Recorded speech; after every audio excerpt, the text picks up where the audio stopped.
몸에 좋으라고 챙겨 먹은 영양제가 오히려 수명을 단축시킨다. 믿기 힘드시죠? 하지만 실제로 응급실에 실려오는 어르신들 중 상당수가 바로 이 영양제들을 꾸준히 드신 분들이라는 사실 알고 계셨나요? 오늘 영상에서는 죽음을 부르는 5가지 영양제를 알려드리고 대신 어떤 방식으로 지켜야 하는지도 꼭 짚어드리겠습니다. 제발 끝까지 함께 해주세요. 이 내용을 모르고 계속 드시다 보면 정말 목숨까지 위태로워질 수 있습니다. 대한민국 60대 이상 인구의 73%가 하루에 최소 2가지 이상의 건강기능식품을 꾸준히 먹는다고 합니다. 특히 칼슘제, 종합비타민, 오메가3, 루테인, 프로바이오틱스는 거의 기본처럼 챙기시죠. 문제는 좋다더라는 말만 믿고 의사 상담 없이 고용량을 장기간 먹는 경우가 너무 많다는 겁니다. 서울대 보건대학원 연구에 따르면 노년층의 영양제 복용으로 인한 약물 상호작용 위험군이 전체의 27%, 즉 4분 중 1분은 예상치 못한 부작용을 겪을 수 있습니다. 죽음을 부르는 첫 번째 영양제, 바로 비타민 A입니다. 비타민 A는 시력과 면역, 피부 건강에 좋다고 알려져 있습니다.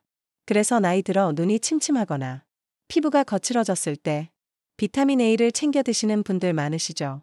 하지만 문제는 고용량 비타민 A입니다.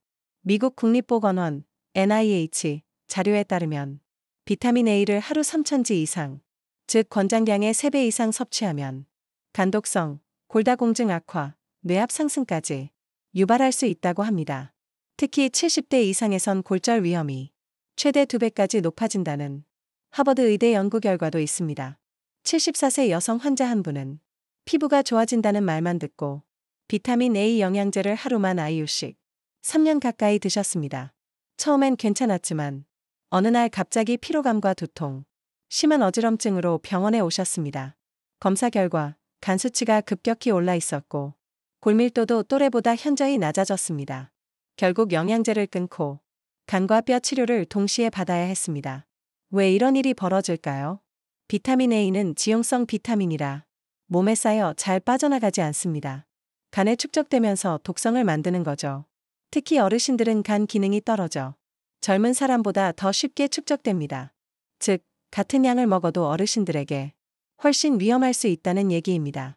안전한 대안은? 첫째, 음식으로 섭취하세요. 당근, 고구마, 시금치, 호박 같은 채소에는 베타카로틴이 풍부합니다. 필요할 때만 비타민 A로 바뀌기 때문에 과잉 위험이 거의 없습니다. 둘째, 영양제는 꼭 필요한 경우에만 저용량으로 드세요. 의사가 권하지 않았다면 비타민 A 단일 고용량 제제는 피하시고 종합 비타민 안에 들어있는 적정량, 즉 700에서 900지 수준이면 충분합니다. 혹시 지금 집에 있는 영양제 라벨을 한번 확인해 보시겠어요? 하루 권장량을 훌쩍 넘는 수치라면 오늘부터는 반드시 중단하셔야 합니다. 여기까지가 첫 번째, 죽음을 부르는 영양제 비타민 A 이야기였습니다. 자, 이제 두 번째 영양제 이야기를 해보겠습니다. 많은 분들이 항산화의 제왕이라 믿고 매일 챙겨 드시는 영양제, 바로 비타민 E입니다. 비타민 E, 정말 항산화의 왕일까요? 세포막을 보호하고 노화를 늦추고 피부를 윤기 있게 한다는 말 때문에 특히 어르신들 사이에서 인기가 높습니다. 홈쇼핑이나 광고에서도 피부가 탱탱해진다, 혈액순환이 좋아진다 라는 표현 자주 보셨을 겁니다. 그래서인지 실제 조사에 따르면 65세 이상 어르신 중 비타민 E를 꾸준히 드시는 분들이 40% 이상에 달한다고 합니다. 하지만 문제는 고용량입니다. 몸에 좋다고 무조건 많이 드셨다가는 심장을 망치고 중풍 위험까지 높입니다. 미국 클리블랜드 클리닉 연구팀이 13만 명 이상의 성인을 대상으로 비타민 E 효과를 분석했습니다. 그 결과 비타민 E를 하루 400 IU 이상 장기간 복용한 그룹에서 심혈관 사망률이 오히려 상승했습니다.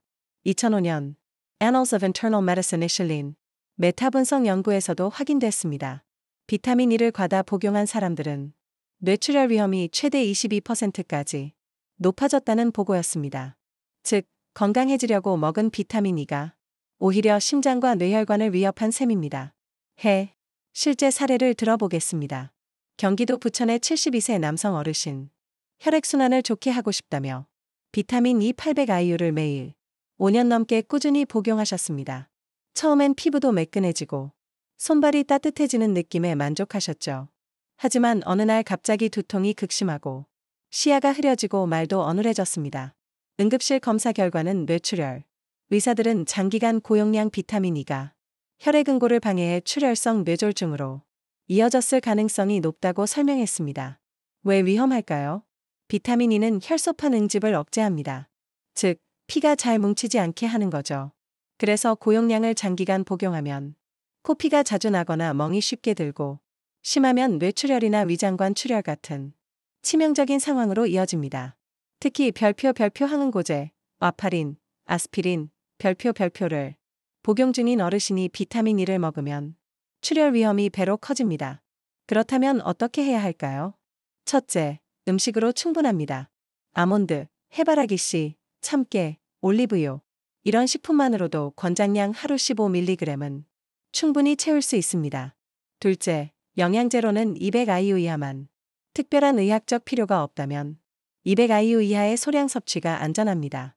셋째, 항응고제를 복용 중이라면 비타민 E는 반드시 피해야 합니다. 혈액순환 개선을 원한다면 의사와 상의 후 다른 방법을 찾는 게 현명합니다. 여기서 꼭 기억할 핵심은 이것입니다. 비타민 E는 과유불급의 대표 주자.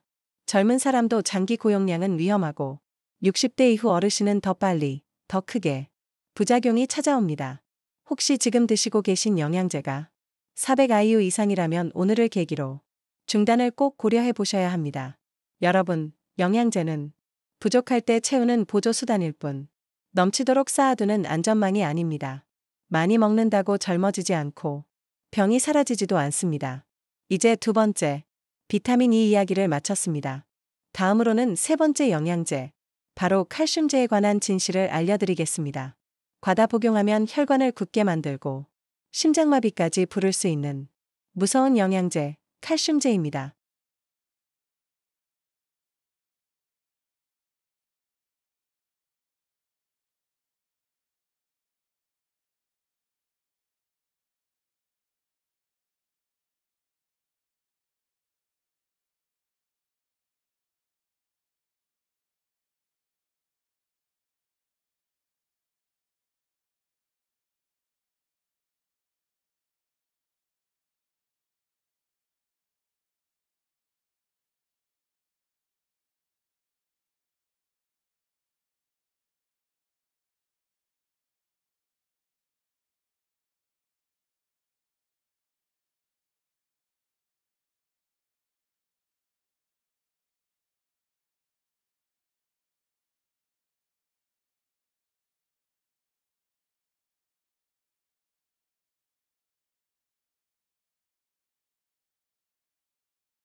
앞서 비타민 A와 비타민 E 이야기를 드렸습니다.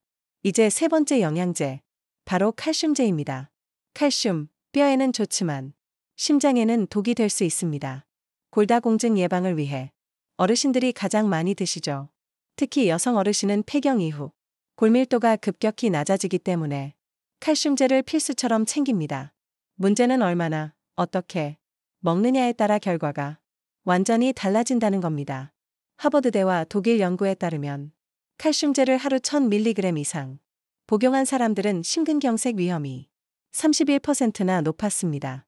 2012년 영국 BMJ에 실린 메타분석 연구에서도 칼슘제를 장기간 복용한 그룹에서 심혈관 질환 발생률이 높게 나왔습니다. 뼈를 지키려 먹은 칼슘제가 오히려 심장을 돌처럼 굳게 만들어 혈관을 막는 결과가 된 거죠. 왜 이런 일이 생길까요?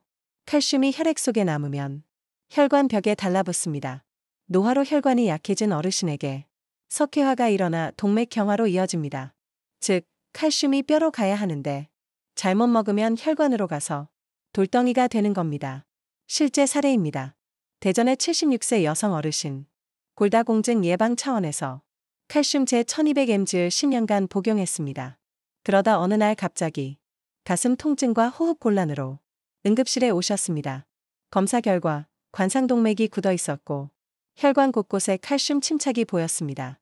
결국 스텐트 시술을 받아야 했습니다. 그렇다면 어떻게 해야 할까요? 첫째, 음식으로 섭취하세요. 멸치, 두부, 시금치, 브로콜리, 참깨. 이런 음식의 칼슘은 필요할 때만 흡수돼 과잉 위험이 적습니다. 둘째, 영양제는 500mg 이하로 음식 플러스 영양제 합산해서 700에서 800mg 정도면 충분합니다. 한 번에 많이 먹지 말고 나눠서 소량씩 드세요. 셋째, 비타민 D와 함께. 비타민 D가 부족하면 칼슘이 뼈로 가지 못하고 혈관에 쌓입니다. 햇볕 쬐기나 소량의 비타민 D 보충이 필요합니다. 넷째, 심장, 신장 질환이 있다면 반드시 의사와 상의 후 복용하세요. 결국 칼슘은 뼈를 지키는 친구일 수도 있지만 혈관을 굳게 만드는 배신자가 될 수도 있습니다. 많이 먹을수록 좋다는 생각을 반드시 버리셔야 합니다. 혹시 지금 집에 있는 칼슘제가 1000mg 이상으로 표시되어 있나요? 그렇다면 오늘 이 영상을 계기로 섭취 방식을 꼭 점검해 보셔야 합니다. 여기까지 세 번째, 죽음을 부르는 영양제 칼슘제였습니다. 이제 네 번째 영양제, 많은 분들이 빈혈 걱정 때문에 챙기시는 철분제 이야기를 이어가겠습니다. 세 번째까지 말씀드린 비타민 A, 비타민 E, 칼슘제 모두 몸에 좋다라 믿었지만 과용하면 오히려 수명을 줄였습니다. 이제 네 번째 영양제, 많은 어르신들이 빈혈 걱정에 찾는 보충제, 바로 철분제입니다. 철분은 왜 필요할까요? 적혈구속 헤모글로빈의 핵심 성분, 산소를 온몸으로 운반하는 역할이죠. 부족하면 빈혈이 생기고 피곤, 어지럼증, 집중력 저하가 옵니다. 그래서 피곤하면 철분제라는 말 많이 들어보셨을 겁니다. 그런데 사실 노년기의 철분은 오히려 독이 될 수 있습니다. 연구 결과가 있습니다. 미국 미네소타 대학 연구에 따르면 혈중 철분이 높은 노인은 심혈관 사망률이 2.1배 증가했습니다. 2015년 간학회 보고에서는 철분제를 장기간 복용한 사람들에게 간섬유화, 간경변 위험이 확실히 높아졌습니다. 즉, 부족할 땐 약이 되지만 정상일 땐 간과 심장을 망칩니다. 왜 이런 일이 생길까요? 철분은 배출이 잘 안 됩니다. 특히 영양제 형태 철분은 간, 심장, 췌장에 빠르게 쌓입니다. 쌓인 철분은 산화 스트레스를 일으켜 세포를 손상시키고 염증을 만듭니다. 쉽게 말해 몸속에서 녹이 스는 겁니다. 실제 사례입니다. 경남 마산의 74세 남성 어르신. 피곤하다는 이유로 약국 철분제를 매일 수년간 복용했습니다. 그러다 검진에서 간 수치가 높고 심전도도 이상이 발견됐습니다. 결과는 철과다증, 간과 심장이 동시에 손상된 상태였습니다. 특히 위험한 분들입니다. 첫째, 간질환이 있는 분. 철분이 더 큰 손상을 줍니다. 둘째, 심장질환, 당뇨가 있는 분. 심근 손상과 혈당 문제를 악화시킬 수 있습니다. 셋째, 남성 어르신. 여성은 월경으로 일부 배출되지만 남성은 배출 경로가 없어 더 쉽게 축적됩니다. 안전하게 섭취하는 법. 첫째, 꼭 필요한 경우에만. 혈액검사에서 철 결핍이 확인될 때만. 둘째, 음식으로 섭취하세요. 살코기, 생선, 달걀, 시금치, 콩류. 필요할 때만 흡수되니 안전합니다. 셋째, 커피, 차와 함께 먹지 마세요. 카페인이 철분 흡수를 방해합니다. 결론은 이겁니다. 철분제는 피로의 만병통치약이 아닙니다. 불필요하게 먹으면 간과 심장을 무너뜨릴 수 있는 양날의 칼입니다. 혹시 지금 철분제를 특별한 진단 없이 드신다면 오늘 이 영상을 계기로 다시 생각해 보셔야 합니다. 네 번째 철분제까지 살펴봤습니다. 마지막 다섯 번째 영양제는 요즘 TV와 유튜브 광고에 가장 자주 등장하는 보조제입니다. 관절, 다이어트, 혈당에 좋다며 팔리지만 간과 신장을 망가뜨릴 수 있습니다. 이제 마지막 다섯 번째 영양제입니다. 앞서 비타민 A, 비타민 E, 칼슘제, 철분제 모두 좋다라 믿었지만 잘못 먹으면 죽음을 부를 수 있었습니다. 이번에 말씀드릴 건 최근 광고와 온라인에서 가장 많이 팔리는 제품군입니다. 바로 관절, 다이어트, 혈당 보조제입니다. 많은 분들이 이렇게 말합니다. 천연이라 안전하다. 건강식품이니 약보단 낫다. 하지만 큰 착각입니다. 실제로는 이들 보조제 중 일부가 간과 신장을 무너뜨립니다. 대표적인 성분들을 볼까요? 첫째, 녹차 추출물, 카테킨. 고용량 800mg 이상, 복용 시 간 독성을 일으켜 간 수치 상승. 심하면 급성 간부전까지 보고됐습니다. 둘째, 가르시니아 캄보지아. 다이어트에 좋다 알려졌지만 급성 간염 사례가 꾸준히 보고됐습니다. 미국 간학회에서도 위험 성분으로 지목된 바 있습니다. 셋째, 검증되지 않은 한방 혼합제. 혈당, 혈압 조절에 좋다며 팔리지만 실제로는 스테로이드, 카페인, 불법 성분이 검출되기도 했습니다. 실제 사례를 보겠습니다. 서울 강동구 69세 여성 어르신. 관절이 아파 글루코사민, 콘드로이틴을 수년간 드셨습니다. 처음엔 관절이 부드러워지는 듯했지만 점점 소화불량과 속쓰림, 피로가 심해졌습니다. 검사 결과 간 수치, AST, ALT가 정상의 3배 이상이었고 위점막 손상도 확인됐습니다. 결국 영양제를 끊고 수개월간 치료를 받으셔야 했습니다. 왜 이런 일이 생길까요? 첫째, 여러 성분을 섞어 놓아 어떤 부작용이 날지 예측이 어렵습니다. 둘째, 노년기간, 신장은 이미 약해져 있는데 모든 성분을 해독하려다 쉽게 손상되는 겁니다. 셋째, 광고의 문제. 임상 완료라는 말도 소규모이거나 동물 실험 수준인 경우가 많습니다. 그렇다면 어떻게 대처해야 할까요? 관절 건강 체중 관리. 가벼운 근력 운동이 우선. 미국 정형외과 학회도 글루코사민 효과는 불확실하다고 발표했습니다. 다이어트 보조제보다 식습관 조절. 노년층은 무리한 체중 감량이 근육 손실을 가져옵니다. 혈당 관리 민간요법보다 의사 상담 후 약물, 식단, 운동이 훨씬 안전합니다. 여기서 꼭 기억할 점. 보조제는 절대 만병통치약이 아닙니다. 천연이라는 말에 속아선 안 됩니다. 특히 간 수치가 올라간 적 있는 분, 신장 질환이 있는 분들은 이런 보조제를 무조건 피해야 합니다. 지금까지 5가지 영양제를 살펴봤습니다. 1. 비타민 A, 간과 뼈를 망가뜨린다. 2. 비타민 E, 심장과 뇌혈관을 위협한다. 3. 칼슘제, 혈관을 굳게 만든다. 4. 철분제, 간과 심장을 손상시킨다. 5. 특정 보조제, 간, 신장을 무너뜨린다. 앞서 5가지 영양제를 모두 살펴봤습니다. 비타민 A, 비타민 E, 칼슘제, 철분제, 보조제. 아마 이 중 하나 이상은 여러분도 드셔보셨을 겁니다. 그렇다면 이제 중요한 건 나는 어떤 경우에 특히 주의해야 할까? 그리고 앞으로는 어떻게 해야 할까? 특별히 조심해야 할 분들. 첫째, 고혈압, 당뇨 환자. 혈관이 이미 약하기 때문에 칼슘, 철분, 비타민 E가 심뇌혈관 위험을 크게 높입니다. 둘째, 심장, 뇌혈관 질환 이력이 있는 분. 항응고제를 복용 중이라면 비타민 E는 절대 피해야 합니다. 셋째, 신장질환 환자. 칼슘과 철분이 쌓여 신장 기능이 급격히 나빠집니다. 넷째, 간질환 환자. 비타민 A 고용량, 특정 보조제는 간을 망가뜨릴 수 있어 절대 독이 됩니다. 다섯째, 남성 어르신. 철분이 쉽게 쌓여 과다증을 유발할 위험이 높습니다. 생활 속 실천법. 첫째, 음식 먼저. 영양제는 부족할 때만 보조. 둘째, 라벨을 꼭 확인하세요. 하루 권장량을 넘는 고용량은 피해야 합니다. 셋째, 중복 섭취를 주의하세요. 종합 비타민 플러스 단일 비타민. 겹치면 2배, 3배가 됩니다. 넷째, 보관도 중요합니다. 습기 많은 부엌, 욕실보다 서늘하고 건조한 곳에 두세요. 유통기한이 지났다면 바로 버리세요. 다섯째, 정기검진은 필수. 간, 신장, 혈액 검사로 내 몸 상태를 확인해야 합니다. 혼자 판단하지 말고 주치의와 상의하세요. 오늘의 핵심 정리. 죽음을 부를 수 있는 5가지 영양제. 1. 비타민 A, 간과 뼈를 망가뜨린다.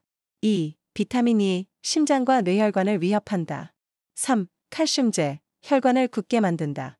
4. 철분제, 간과 심장을 손상시킨다. 많이 먹는다고 건강이 보장되진 않습니다. 나이가 들수록 음식과 생활 습관이 최고의 약입니다. 영양제는 반드시 의사의 진단 후 꼭 필요한 경우에만 드셔야 합니다. 오늘 영상이 도움이 되셨다면 구독과 좋아요, 알림 설정 꼭 눌러주시고 주변 소중한 분들께도 공유해주세요. 여러분의 건강한 하루를 응원합니다.